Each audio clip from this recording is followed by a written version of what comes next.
Welcome back for Fresh for You. I'm excited to see you here. Can you believe it? We're already at week 3. I've been seeing some of your lovely pictures and I really appreciate them all. We'll take a look at that in a second. Before then, I just want to let you know what we're making this week. We're making fish cheese melts, which is a great thing to have as a snack, and you could also even use it as a meal. Just combine it with some more vegetables and you have a nice balanced meal there. Also, we'll be making fudgesicles, which is a great snack to have when it's hot outside. Unlike now where it's a little cold, but nonetheless, get to learn how to make it and you can enjoy it in the future. So, why don't we get to your pictures? And it was really nice seeing all of them. I mean, I got to see all the different parfaits, the Greek salads. I saw a trail mix with a lot of popcorn in it. Wow, that looked yummy. Also, I saw the mini pizzas on the English muffins. I love English muffins, and putting the pizza on it, I bet that tasted really well. And in addition to that, last but definitely not least, I got to see all your smiling faces. It's so nice to see those. So, why not? Let's hurry up and let's get to it.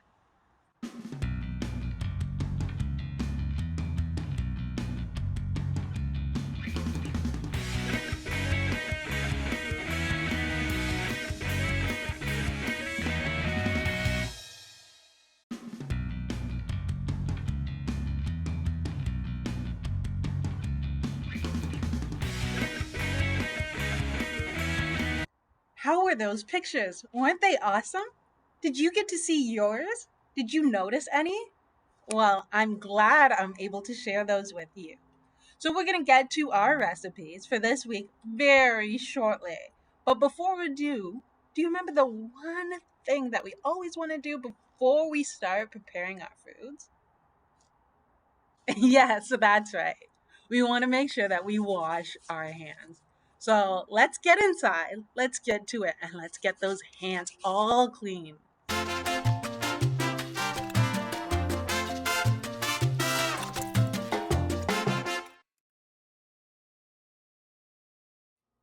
All right, so we're going to be making fudgesicles. They're a nice, cool treat for a hot summer day. And when you make them yourself, you'll reduce the amount of sugar in them and add protein. Also, in addition to the protein, you can get some extra fiber as well. So let's go on and start with the ingredients that we're going to need. First, we're going to need some cocoa. Also going to need some yogurt. So I chose Danone 100% natural, no sugar added yogurt. Low on the sugar, 7 grams for one serving, which is 3/4 of a cup. So that's a pretty good choice there. We also will need a banana.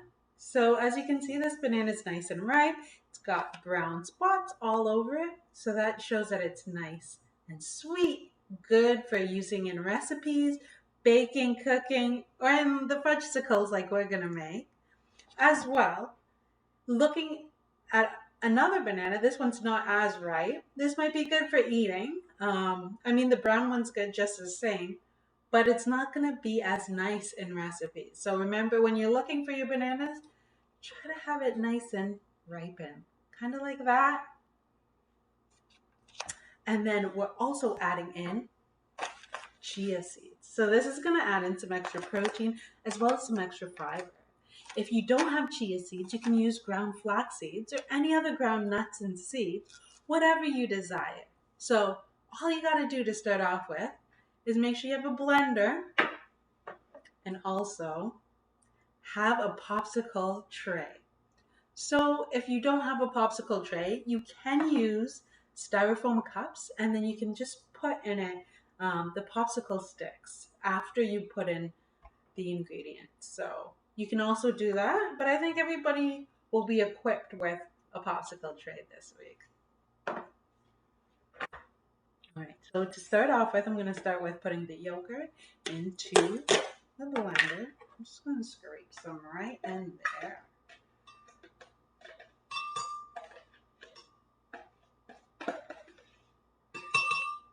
Just kind of finishing off what I had left. Then I'm going to put some cocoa powder in there as well. Maybe just a few spoonfuls or a spoonful and a half. Really depends on your preference, how chocolatey you want to make it. I'm gonna throw in the banana, nice and ripe, so it's soft, easy to peel.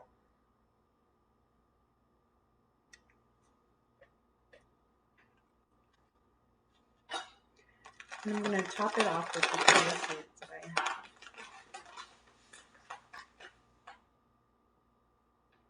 Just pour some in.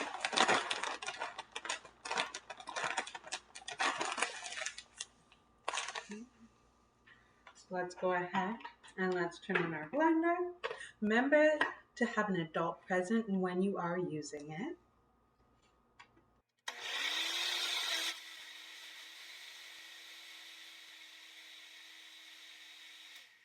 So depending on your blender and what settings you put it on, you might have to stop in between, open it up, and kind of stir some of the ingredients around in there to make sure that it can blend it all up. So you want the consistency to be nice and smooth. You don't want any lumps. You want it kind of like a pureed pudding texture. So I'm just gonna mix some of the cocoa powder that was sitting on the sides into the liquid. I'm gonna put the lid right back on it and blend it again.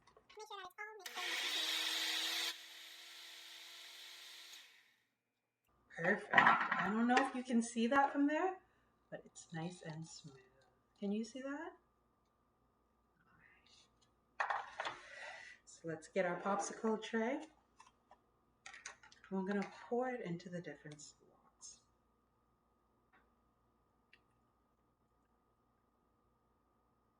You don't want to fill it right up to the top because when you do put the stick into it, it will rise just a little bit. So you just want to make sure that it's close, but not right up. So then the sticks can fit nicely into it. I think I have a little more in there. So let me fill in another tray.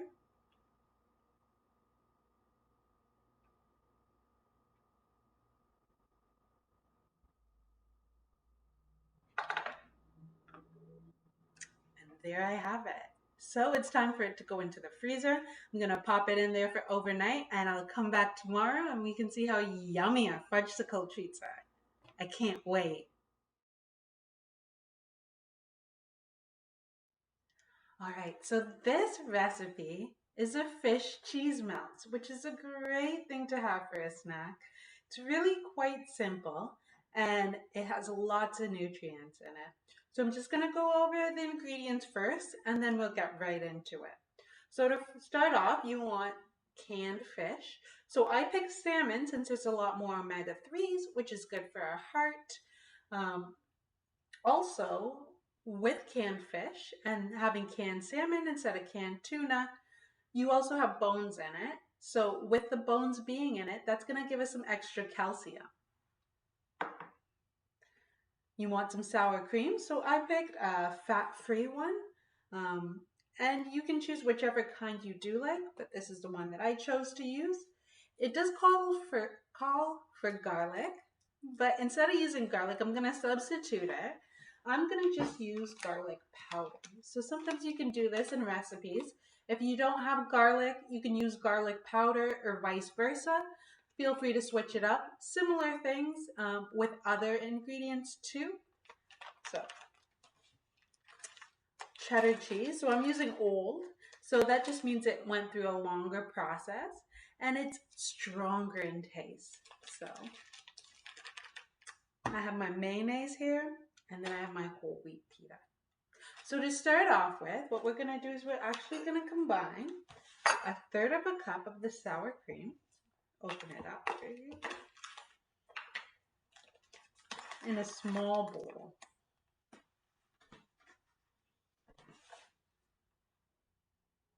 So got a third of a cup there. I'm just going to combine it in this container that I have. It fits it nice and you can see it.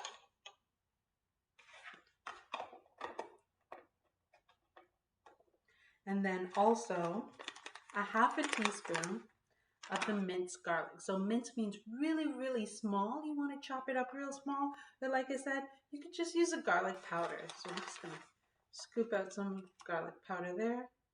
Sprinkle it in. And then I'm going to mix it up with that sour cream.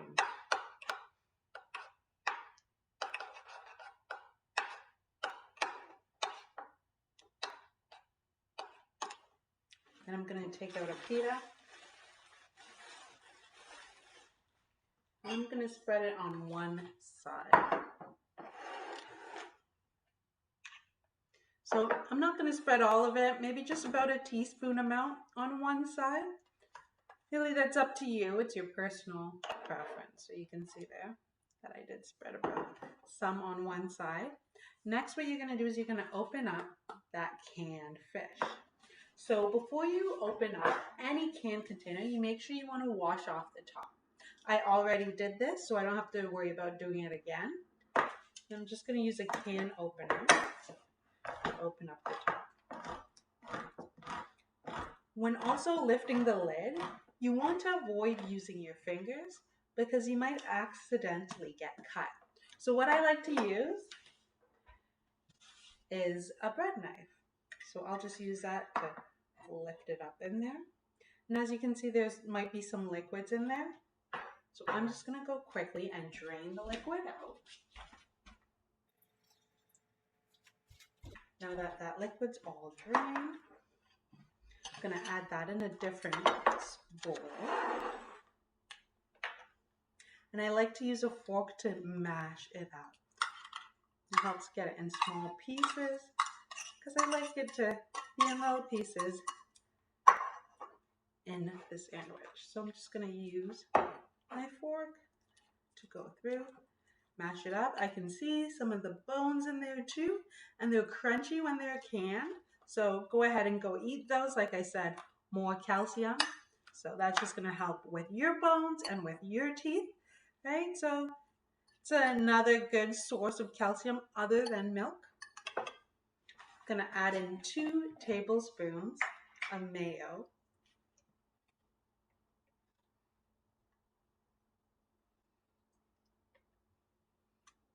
So do you know what mayo is comprised of? Not everybody knows, but it is essentially, real mayonnaise is egg and oil blended all together. Just mixing the mayo in with the fish right there. And you see that kind of looks like a salmon salad kind of mixture. I mean, if you want to be creative, you could maybe chop up some onions and throw in there too. You could sprinkle some black pepper on for maybe a little bit more flavor. If you like it spicy, maybe some cayenne pepper. Really up to you what you want to do with that. I'm just going to keep it basic for this recipe. I did think of adding maybe some sauteed onions, peppers, and mushrooms that I have in my fridge. But unfortunately, I just didn't have the time to saute those up for us. So I mean, you can take a look in your fridge, see what you have, maybe some other things that you might want to add to it. Maybe you want some tomato slices. It's really up to you. So as you can see, on one half I got the fish, on one half I got the sour cream mixture. And then to top it all off, and it's going to kind of be like the glue for this, is we're going to put some shredded cheese. Because once we put it on the stove, that shredded cheese is going to melt and hold both sides nicely together. I'm just going to shred some cheese on top.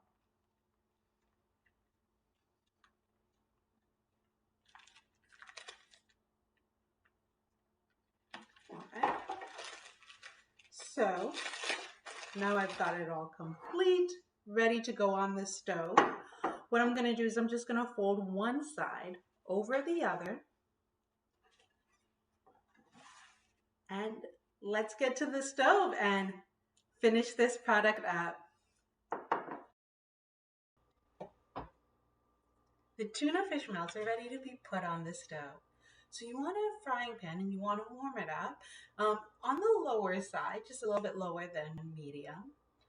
You want to use maybe about a teaspoon of margarine in it, or what I like to use is a canola canola oil spray.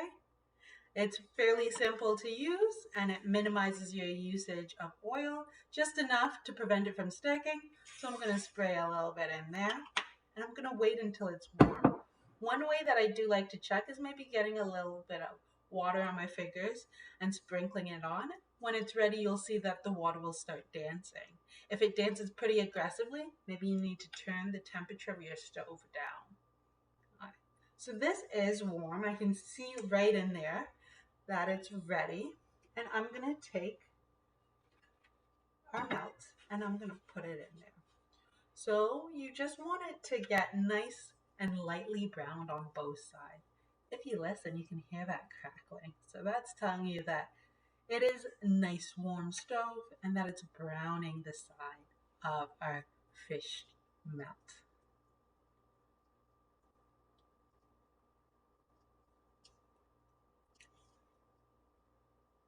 So you do want to wait some time while it is browning.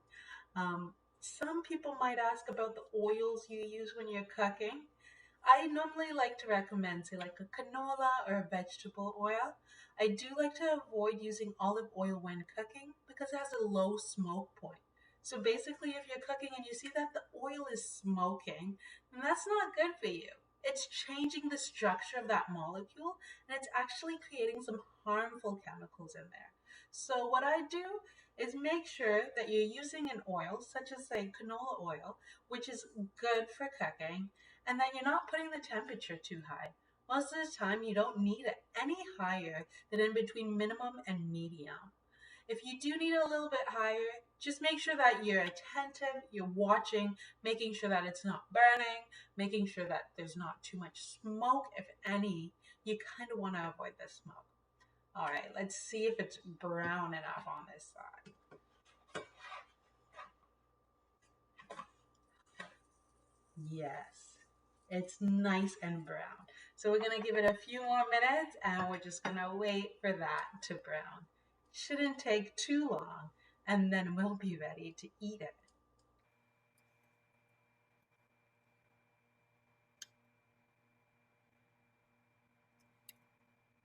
So I like to have a nice, good non-stick frying pan. The reason for that, you use less oil and it's really easy to clean. So I got mine here and it's doing well. The product's not sticking to it. You can use it if you're making other things. Eggs might be one of your favorite things to make on the stove with your parents' supervision. So if you're allowed, go ahead. Let's go check this.